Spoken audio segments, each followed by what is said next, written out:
నాకేదో నరకం వస్తుంది అంటే నేనేం భయపడను.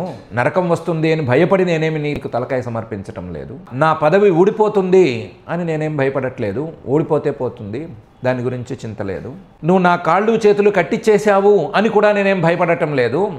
కొన్నిసార్లు కడతారు, కొన్నిసార్లు కట్లు వాటంతటవే విడిపోతాయి, వాటి గురించి ఆలోచన లేదు నాకు. రకరకాల దుఃఖాలు నా కోసం ఎదురు చూస్తున్నాయి, ఏం భయం లేదు. ఆ దుఃఖాలను నేను ఎప్పటికీ దాటలేను.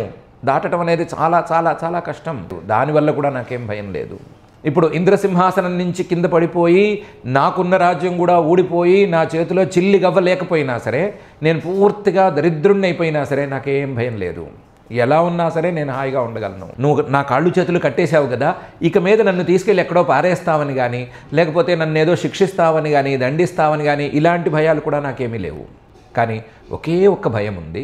బలిచక్రవర్తి ఇచ్చిన మాట నిలబెట్టుకోలేకపోయాడు అని ఎవరైనా అంటారేమో అని ఒకే ఒక భయం. ఆ భయంతో మాత్రం తల వంచుతున్నాను.